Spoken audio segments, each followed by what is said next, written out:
Hello hi అందరికీ. ఇప్పుడు నేను బీట్రూట్ రైస్ చేస్తున్నాను. ఈజీగా అండ్ సింపుల్గా ఉంటుంది. ఫస్ట్ బీట్రూట్ ఇలా తురుముకొని తర్వాత ఆనియన్స్ కూడా కట్ చేసుకోవాలి. ఒక స్టవ్ వెలిగించి ఒక ప్యాన్ పెట్టి దాంట్లో ఆయిల్ వేసి ఆయిల్ హీట్ అయిన తర్వాత చెక్క, ఇలాచి అండ్ లవంగాలు, బిర్యానీ ఆకు అండ్ పువ్వు వేసి తర్వాత కొంచెం శనగపప్పు, జీలకర్ర, ఆవాలు, 2 మినపప్పు వేయాలి. అవి కొంచెం ఫ్రై అయిన తర్వాత ఆనియన్స్ కూడా వేసుకోవాలి కట్ చేసుకున్నవి. ఆనియన్స్ ఫ్రై అయిన తర్వాత బీట్రూట్ తురిమినది వేసుకోవాలి. అది మగ్గిన తర్వాత మనం కొంచెం కారం, ఫస్ట్ కారమైనా వేసుకోవచ్చు, లేకపోతే పచ్చిమిర్చి అయినా వేసుకోవచ్చు.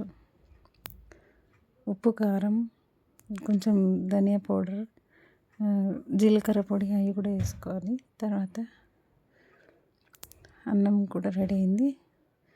అన్నం అందులో కలపాలి.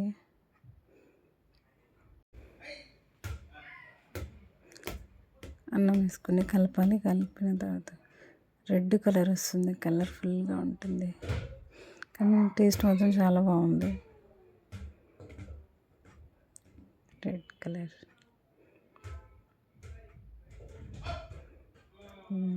మీకు ఫస్ట్ తర్వాత నేను టేస్ట్ చూసాను. చాలామంది ఇక్కడ పిల్లలిద్దరు కూడా తింటున్నారు. నిర్వాణ మయాంక్ ఇష్టంగా తింటున్నారు.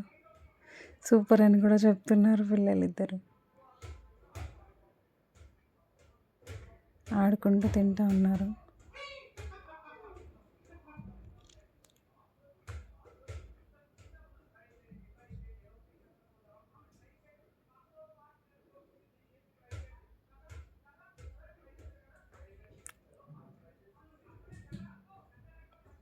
వెనక్కి ముందుకు ఆడుతూ తింటూ ఉన్నారు. మా ఆయనని కూడా అడిగాను. మా ఆయన కూడా అద్భుతంగా అంటున్నాడు. చాలా బాగుందండి. టేస్ట్ మొత్తం చాలా బాగా వచ్చింది. అంతే వీడియో.